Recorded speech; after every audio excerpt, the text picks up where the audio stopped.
So what does it take for an artist to survive in the modern age? Now, I've been working semi-professionally for a number of years, and I'm at a point now where I need to reassess. I need to course correct, find a new path. I've had quite a few successes over the course of my career, also quite a few failures.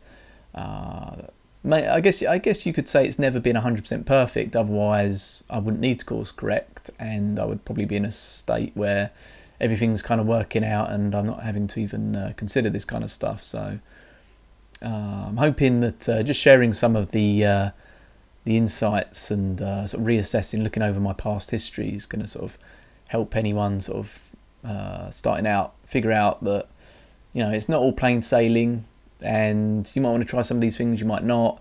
You might want to be able to learn from some of the things I've tried and the outcome of what's personally happened to me. I think a lot of artists, especially the ones that are succeeding and doing really well, they're the sort of people that would rise to the top of the YouTube rankings and become, you know, the voice that people want to learn. And fair enough, you know, they have succeeded.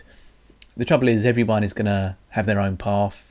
The ones you will never hear from are probably the vast majority, the ones that just don't get anywhere. And then there's probably going to be a few like myself who have had success, but it's been hard going.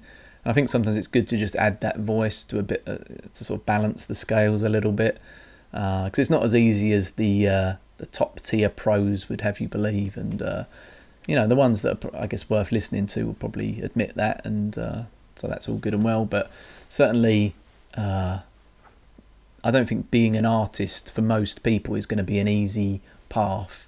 And I think it's kind of true that when people say, oh, you know, you want to be an artist, do you? AKA unemployed, or AKA poor, or, you know, AKA starving, you know, the starving artist saying, yeah, we don't all have to be starving, but there is going to be a percentage of people who are going to at least struggle. And I think it's just worth highlighting some of that. So yeah, I wanted to just reassess where I'm at before I figure out where I go from here. I've already stated some of the sort of work history I've had in the past in a previous video or two.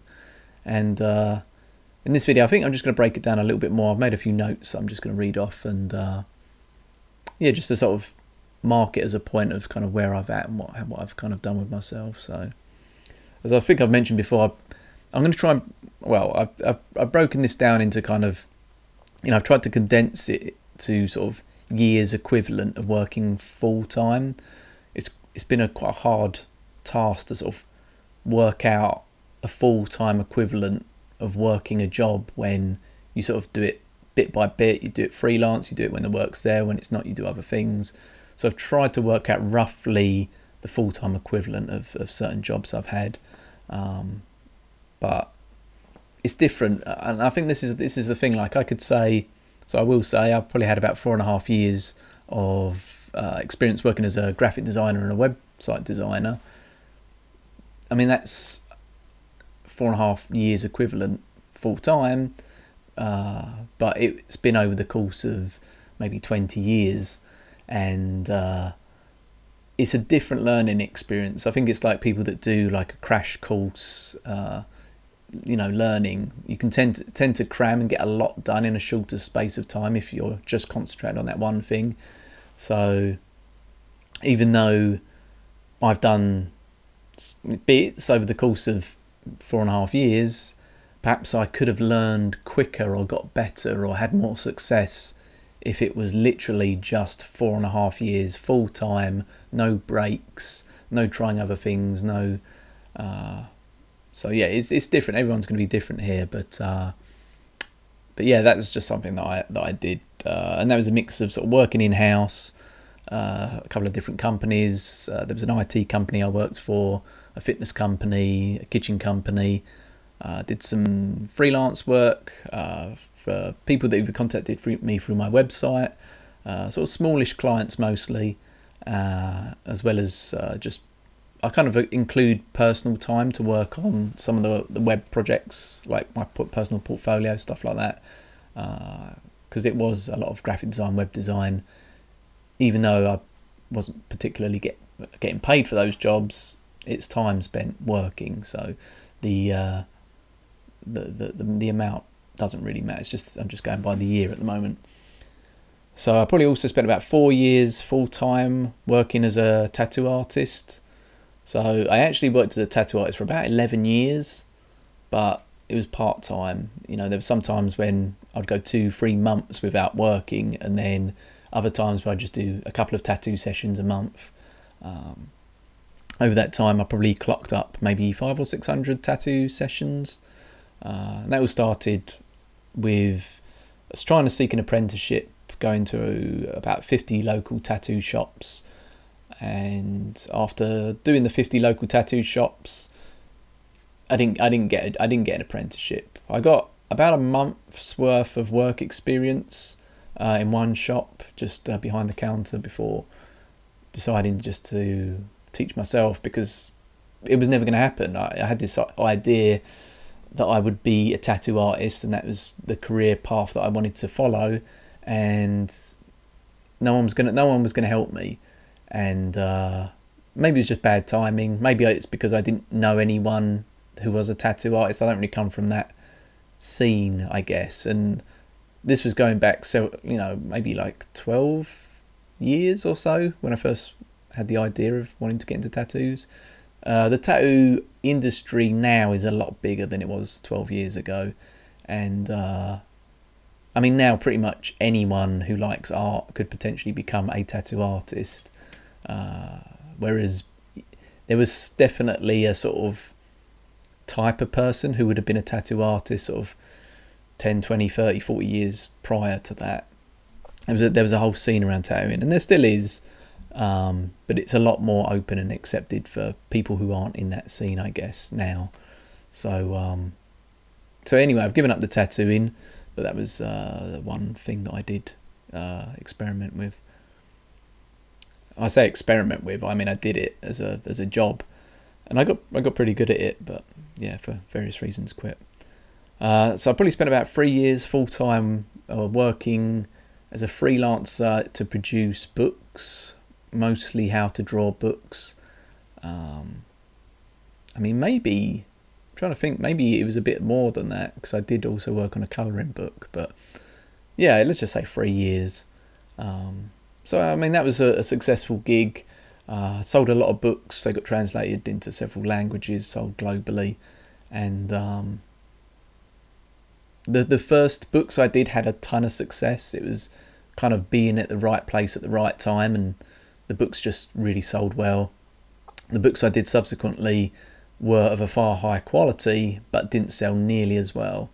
So kind of like with the tattooing, it's kind of like the inverse, where certainly with the first books I was in the right place at the right time, and I think that's a lot of where people get their success from. It is just luck. So that's not what people would want to believe, and it probably isn't. I mean, like I've said before, there's different tiers of artists. You've got like the 1%ers at the very top, and then you've got the 10%ers who are near the top. People in the top third, people in the bottom half, and depending where you are, you're going to have more or less success anyway, but you're going to need more luck the lower tier you are down that kind of chain, based on your sort of ability, reputation, work ethic, whatever, or just your style or the things you're drawing. So what else we got here? So yeah, I also just added about 4 years full-time equivalent of just generally being a freelance artist on top. This is doing other things, working for both sort of big and small clients, various sizes, and taking in a mixture of sort of well, it's mostly like art projects. I mean, I've sort of put the graphic design projects to, in the first part, web design. This is more specifically to do with art and illustration. So, and also just creating art that I then sell. So, selling at comic conventions and things like that. Even like teaching privately. Did a little bit of teaching sort of one-to-one with a couple of different students over the years. So that's kind of like the time aspect. So yeah, I mean, I've potentially had more time to work on an art career. Like I said, I've never been a full-time artist my whole life, but yeah, if I was to try and work out roughly how much time had been spent being an artist up until this point, it's somewhere between, I don't know, I'd say 12 and 15 years probably. You know, if you were to sort of create a full-time equivalent. So there's a couple of things I did during that. I'm going to break that down a little bit more rather than just talk about the time specifics. So I think a big part of being an artist and doing the art thing was creating my own personal websites. So the first one I ever did, organicmetal.co.uk, the second one, bencrafter.com, my name. And what do I think about that? I mean, that was good for a number of reasons. It did attract some clients, a few smaller ones, small businesses, just individuals that wanted work, and a couple of bigger clients as well, like my book projects I mentioned earlier. I got those through publishers finding about me rather than me going to a publisher necessarily asking for work from them. So so that they were definitely worth doing. Now the websites don't generate the traffic they used to. The internet's just changing all the time. Ranking on the first page of Google or whatever is it becomes a bit of a mystery, because the algorithm, as always on these platforms, changes all the time, and you need to implement different tactics, build different styles of website, implement your search engine optimization differently, and it's a constant battle. Even though I get several people every week, small web companies, normally from individuals in India or sort of outside of the UK, asking me, do I want to have my website redesigned? Do I want to have you know, buy an SEO package? And I need it, but I don't do it. I don't, because I just get too many people ask for it, and I don't know if I have any faith that random people messaging me offering this service is going to actually benefit me, or whether it's just going to not pay. Yeah, I'm wondering whether it's not going to not pay and just prey on my kind of anxiety or need to get more exposure. Because everyone wants likes, follows, hits, web visitors, whatever. And it can be probably quite a lucrative job just offering the idea that that's going to happen. But I mean, really what any kind of business wants, what a professional wants, is not just likes or follows or web visitors, but for those to be genuine and come from the right types of people that would actually want to work with you. So leads, I guess, in the sort of business talk. And whether or not people can provide that, I don't know. So I'm open to the idea of potentially looking into kind of upping the SEO of those websites, or well, certainly my latest one. I've kind of given up on Organic Metal. That was like my old personal portfolio website. But bencrafter.com, I would do something with that at some point. It's just knowing what to do, because like I say, you can design a website 3 or 4 years later, it's out of date. There's a new thing that's happened before, you know, the HTML sort of web 1.0 era stuff. That was what it was, and then people didn't design sites with just HTML. They started introducing like back-end content management systems, sort of with running on PHP or whatever it is, and then using style sheets, JavaScript to add a bit more functionality to websites. And now, you know, obviously need to have, there's a certain formula you need. Every site needs to be responsive, so it works in you know, on a laptop or computer screen as well as a tablet or mobile. And my site currently does that, but it probably doesn't do it super well. But for now, I'm just going to leave it.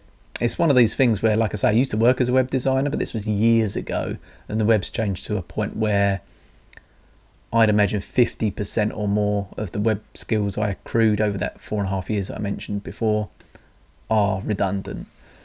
So I would have to learn from scratch, and I'm not sure whether I would want to learn from scratch. I mean, for me, designing a website to begin with was just a means to an end to get my portfolio online. So anyway, moving on. Another thing I did was create and populate social media accounts. So what do I think of this? The positive was the fact that I posted a lot, maybe like 3,000 posts across several platforms, and having a higher follower count, if I didn't put the effort in sort of engage and post, I wouldn't have the follower count that I have. Not that it's massively huge, and not that most of my followers can even find my posts because they're sort of being throttled by the algorithm, or I'm not very consistent, so I've kind of just dropped off the radar for a lot of people, I think. But I think it does help just having it gives you more professional authority. So if you've got an Instagram account with 50,000 followers, that just looks more professional than if you've got 100.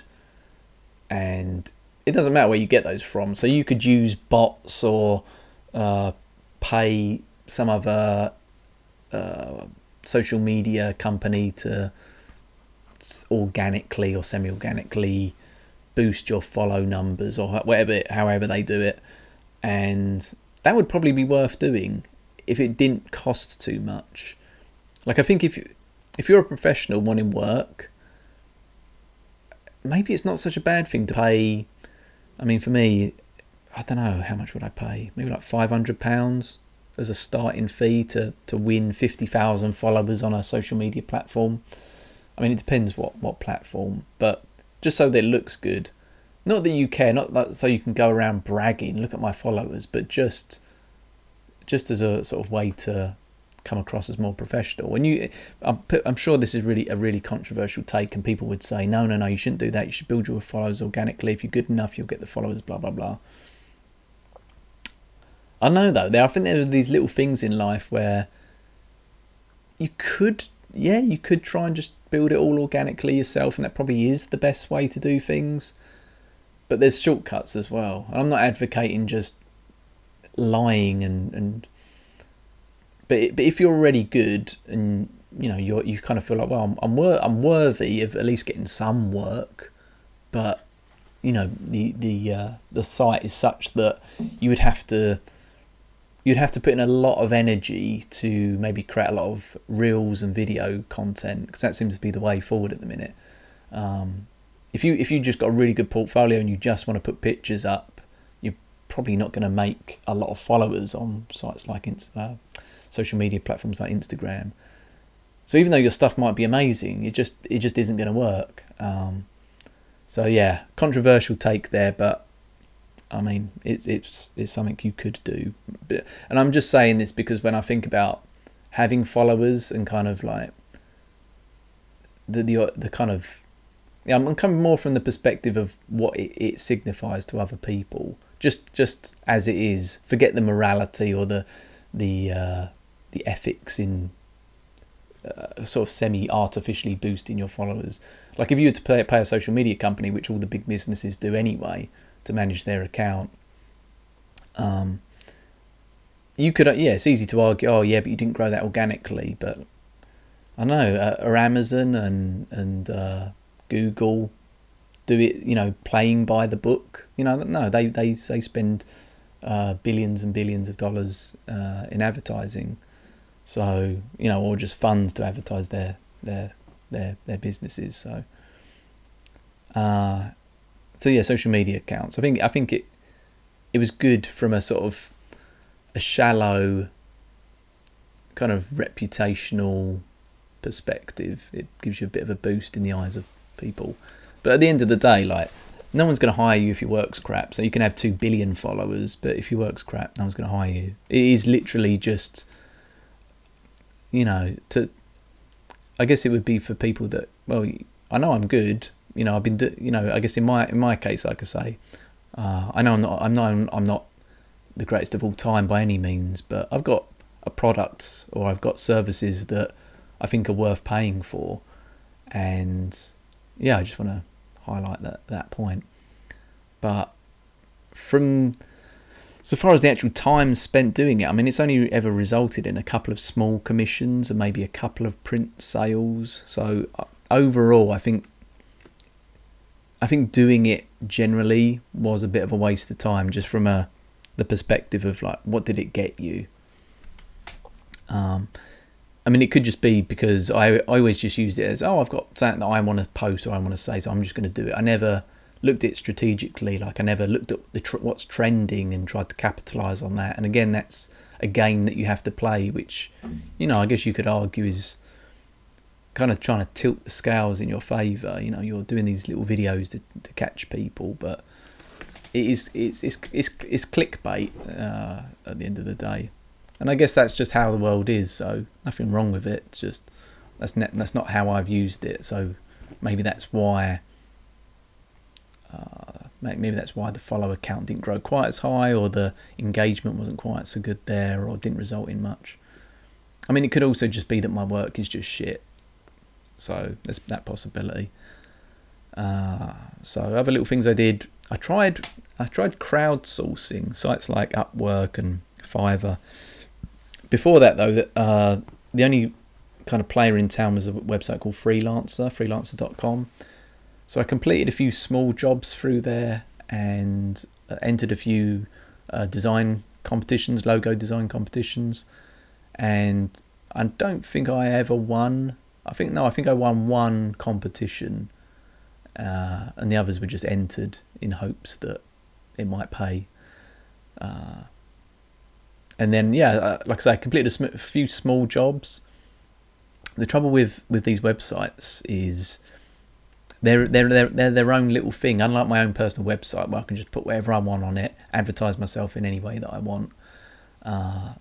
With the crowdsourcing, you have not like a ranking system on that site. People review you through that site. People recommend you through that site. You get star ratings and you build a reputation. But it's all done through that site. So if you're coming, you know, if you've been in the game for a decade and you're coming into a crowdsourcing platform, you're just at the very bottom of the rungs, and you're not going to be able to charge perhaps what you would want to charge, because you're just trying to, at that point, build rank and kudos and status within the platform before you can then perhaps start charging what you want to do. So it's an investment, and like I say, I only completed a few small jobs on that site, and I kind of felt like it wasn't an investment I wanted to carry on with, but it was something that I tried. So another thing was just offering to do commissions on various sites, social media, and the offering of commissions didn't really work out. Like if I would post on something like DeviantArt saying, oh, I'm up for commissions, I had a few small commissions, but I don't know, it wasn't working out, and it was working out at an hourly rate that was so bad you could only afford to live off of that if you lived in a country where the cost of living was like painfully small. So yeah, it was that never really worked out for me.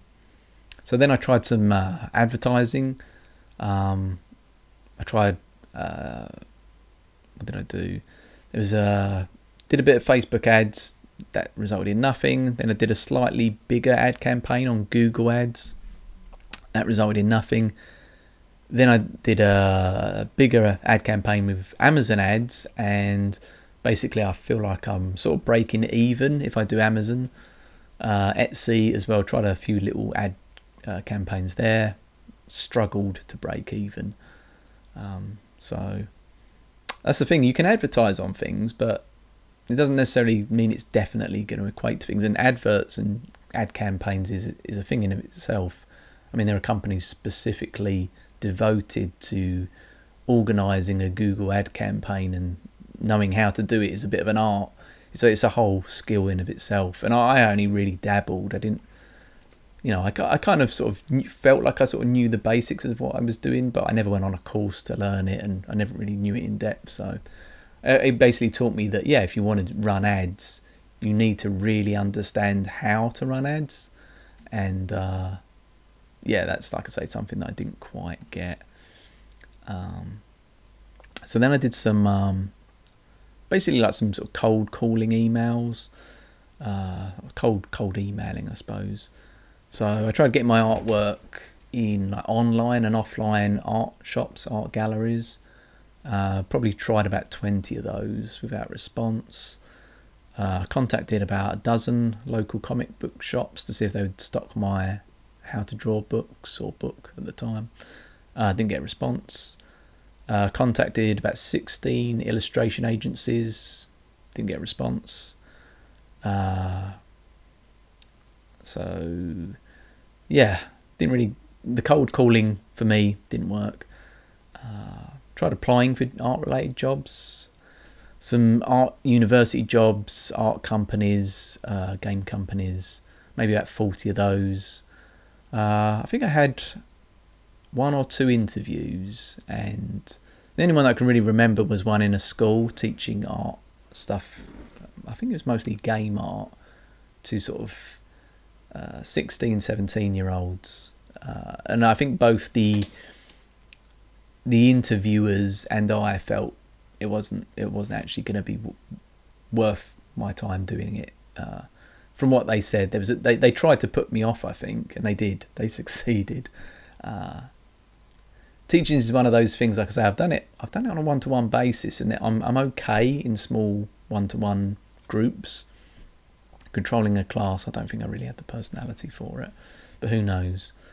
Maybe I'll try again one day. And then I tried contacting like course leaders and lecturers directly to see if I could just do direct lecturing, basically, or just say, just talk about what I know. Basically, what I've done, kind of teach the tutorials I've done in my books, and one-to-one, but in front of a class. And yeah, like I say, 30 course leaders, lecturers were sort of cold emailed, and I think only about two in every 10 would reply, but out of those, none really resulted in a meetup. I have done a university lecture at one point, but that was them asking me specifically to come to them. I didn't reach out for that. And so then I kind of thought about creating art prints and things, and I specifically created maybe like 20 or so artworks I thought would be popular, and made some impact, but not the big impact that I kind of hoped for.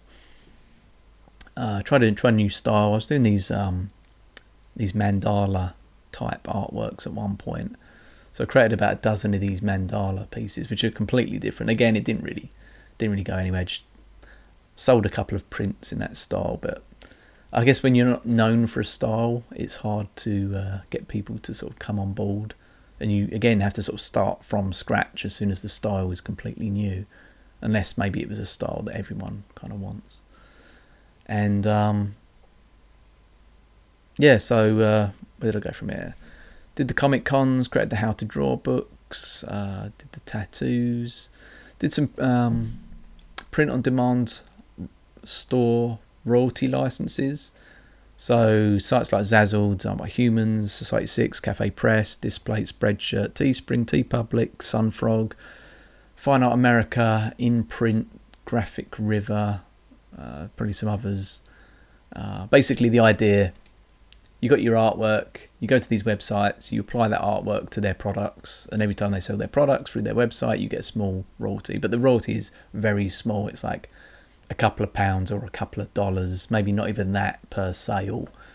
So you've got to sell hundreds of thousands of dollars or of products, say, to make it worth a living over the long time. Because I think on Zazzle specifically, I think at one point I must have spent maybe 5 months of solid uploading to Zazzle, and I had my Zazzle account. I mean, yeah, so I've had my Zazzle account for years and years now, and every year I'll get some percentage paid back in royalties. But I'm still waiting for it to kind of feel like that was worth the time. Like if you were to work an hourly rate of how much I put into that to how much I got back out of it. And so yeah, I get money from it. So it kind of proves that what I'm offering, someone thought it was good enough to buy, but perhaps it wasn't as good as it could have been. Who knows? Like I said, did the art tutoring, and then yeah, just tried several other little kind of websites that were sort of either related or not related, little web stores or blogs or things that sort of drive traffic, and it didn't really pan out.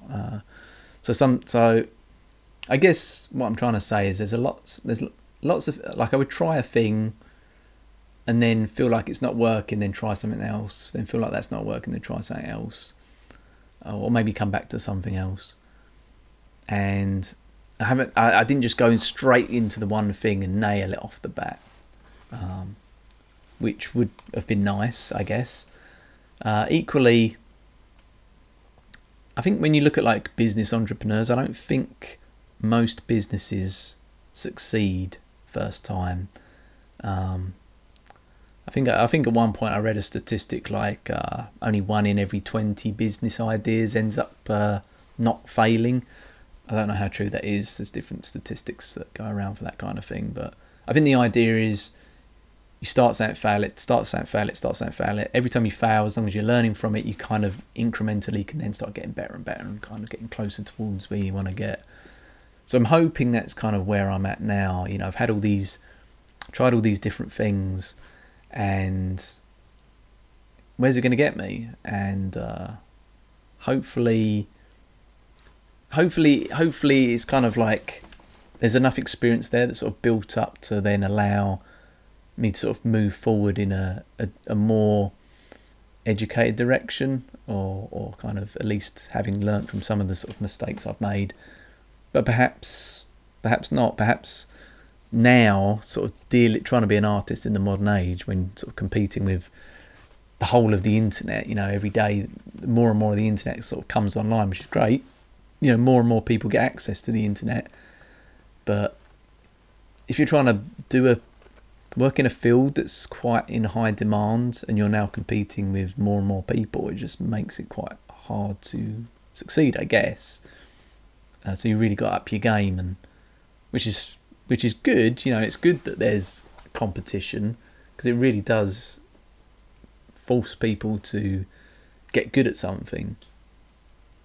I guess the only thing is, it's a weird thing with art, because with art, to be like in that top 1%, you have to be really, really good. Like I say, you have to devote your life to it. This isn't really just a job, it is a complete lifestyle. Whereas, I don't know, maybe if you're, I don't know, just doing any kind of job, even like a trade or something, like a carpenter or a plumber, really fucking useful job if you do that. But you could probably do pretty well at it if you're average.